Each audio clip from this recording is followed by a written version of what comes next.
Mga terminal kag port sa syudad sang Iloilo nangin matawhay na subong nga adlaw sang Paskwa.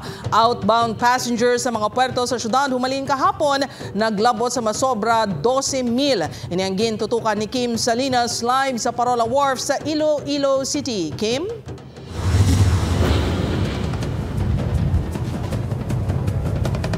Jert, apisar may pila pa ka mga pasahero nga nagbiyahe subong nga holiday, talalupang don ya mas nubo ini kung ikumpara sa nagliligad nga mga inadlaw.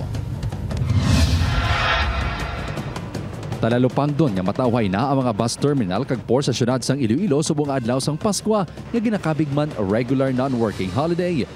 Suno sa konduktor sa bus terminal sa Haro, just tubtob 15 minutos lang ang tenir sang ilang bus agud makabiyahe man ang iban nga units bangod gamay lang ang pasahero.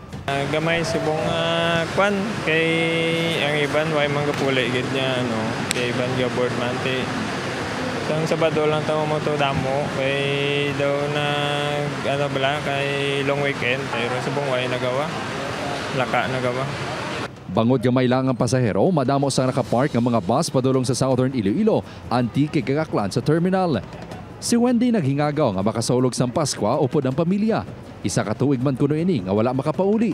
Dala sini ang dako nga teddy bear nga irigalo sa iya manghod. Excited gid kuya kay pa makaupod ko mga pamilya ko. Para mag-enjoy man sila kay almost 1 year wala ko sa tupad nila. Isipan ko nga mabakal ko teddy bear para sila. Sa Iloilo Fast Craft Terminal, matawhay man ang biyahe. Nahibaluan nga ginbuhinan ang regular nga biyahe sa mga fast craft halin Iloilo, Bacolod City kag vice versa subong adlaw. Sa record sa Coast Guard Iloilo Station, halin kahapon tubtob kaina sang aga, naglabot na sa masobra 12,000 ang outbound passengers, samtang masobra 10,000 ang inbound passenger sa 16 ka mga puerto kag 6 ka wharf sa probinsya. Sa awa naman po, wala po tayong na-receive or recorded po na mga reports or incidents po pertaining to maritime-related incidents, sir. Sunod sa Philippine Coast Guard, regular ang ilang pagsikyar sa mga sakayan pandagat, agad hilway ang pagbiyahe sa mga pasahero. Jert, diri sa Parola Wharf nga may biyahe Iloilo Guimaras kag vice versa sa aton pagpangusisa nangin matawhay kagamay ang mga pasahero nga nagbiyahe subong iyang Paskwa.